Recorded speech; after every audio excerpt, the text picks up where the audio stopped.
I'm joined right now by Marsha MacLean from Coldwell Banker in Back Bay. Thanks for stopping by, Marsha. Thanks for having me.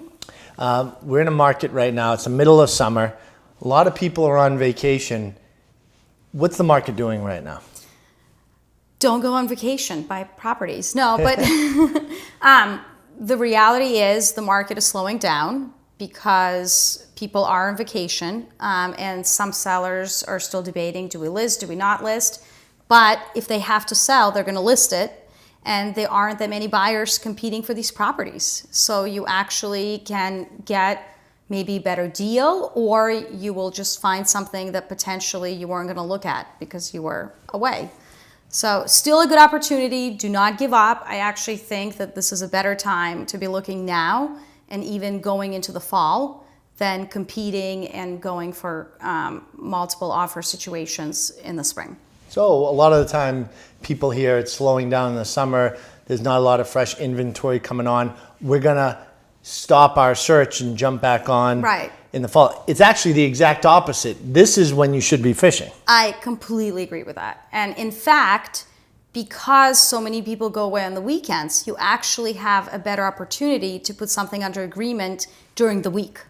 And there are no offer deadlines because, again, brokers are nervous whether they're going to get enough people coming to the open houses. So you could actually make an aggressive offer right after you see it during the week and not worry about it. It's amazing. Just tweaking your mindset a little bit, going kind of against the grain of what everybody thinks to be the case, and you can get yourself a deal. I agree with that, yeah. Let's talk about pricing right now in the market. I find it interesting when you look at some of these properties that are going on. A lot of times brokers don't want to talk about it, but there is some lowball pricing hitting the market to kind of create a stir. Yes, I think that every broker has their own strategy, but I think that a lot of times people do underprice so that they can get the bidding wars and get, I got 50,000 over asking. But as a buyer, you really have to assess the value of the property, because if the property was underpriced by $80,000 and you're offering $80,000 over the list price, you're not overpaying. You're actually paying what the property is worth. So what I always tell my clients, you figure out what the property is worth, and then you figure out what it's worth to you. That's where the value of the agent really comes in, and the professionalism and market knowledge, because you can sit down with your client and say, here are the comps. This is why I think we should go in at this offer. You have to get outside of the mindset of, oh my God, we're overpaying by X amount. Yes. And realizing where the water level is. Yeah, no, I completely agree. I think sometimes it actually can be a mistake on the broker's side because you're missing the buyers that actually are the right buyers for the property, because people are underpricing it and then buyers get overwhelmed and think they can't afford it, but the right buyer who actually can afford the house is not even looking at it. So I think that for buyers, it can be an advantage if something is underpriced, and some sellers might be leaving money on the table. In regards to your business, I know you do a lot in Boston. You also do some business down in the Marion area, which is a second home South Coast, market.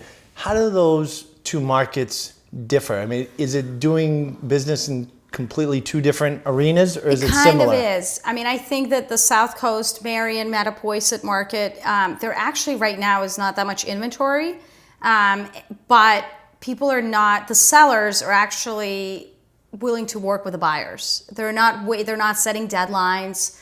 They're not waiting for the best bid. If they get a good offer that works with their terms and price, they're done.